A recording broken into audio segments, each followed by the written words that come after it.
So not all 32-bit flow audio recorders are created equal.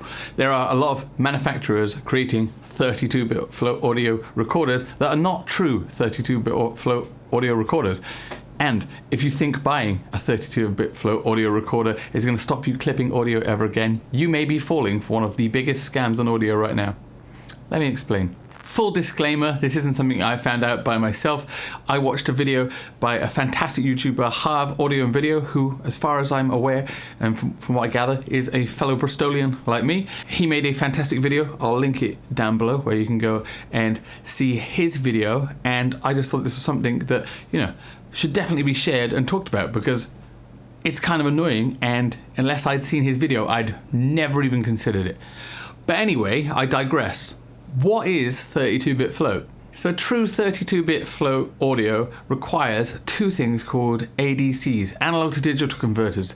They are kind of two things which convert the analog signal, aka waveforms, sound, and that kind of stuff, into a digital signal to be recorded. Now, you have two of these in a true 32-bit flow system, and they record at different gain levels, and then these are combined to make a huge, wide dynamic range of sound. Now, the theoretical dynamic range is supposed to be something about 1500 decibels, but the practical real world is probably more of 130 to 160-ish, which, that's still pretty insane. The end goal being that there should be no more clipped audio. Alright, so I hear you asking, where is the scam? What is it, Alex? It's pretty simple. A lot of manufacturers are cheaping out, and they're just putting one ADC in there, one analog to digital converter.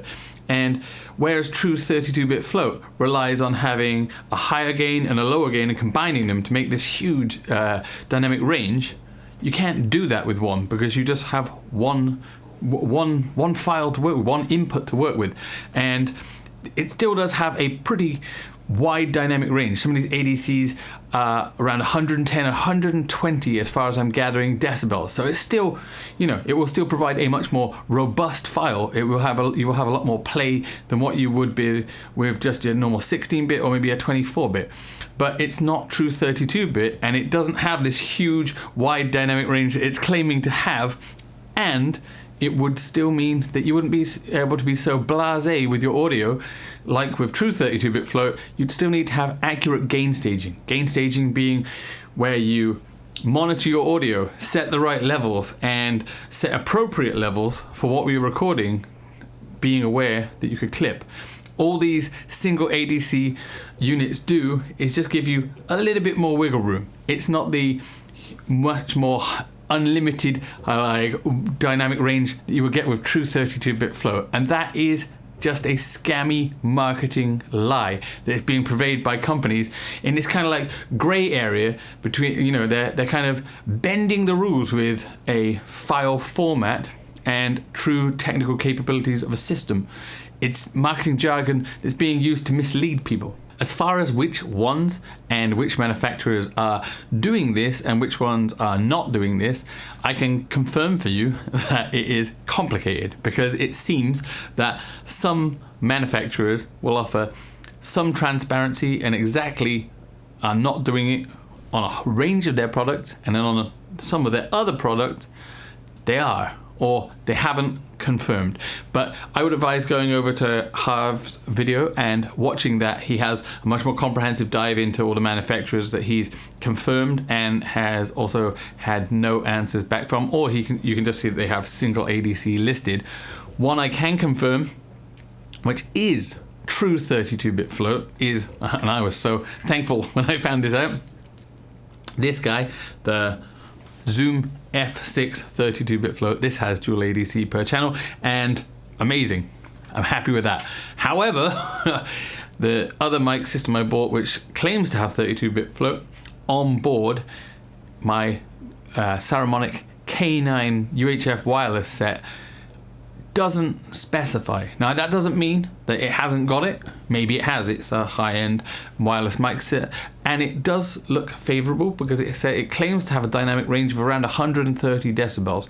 So that is not bad, and it's over what you would expect from a single ADC. So fingers crossed, it's just that they've not mentioned it. But it is a mixed bag of things, and a lot of these, I'm not going to mention the names, but these wireless mic sets that are coming out, definitely do have a little bit of a grey area, a little bit of a suspicious activity where they haven't mentioned it. Although I think, or I do believe, if I remember correctly from Harv's video, that the new Hollyland set is confirmed to be dual ADC, I think. Anyway, go watch his video for a full, more comprehensive list of all of the manufacturers, but Zoom ones, the majority, are good.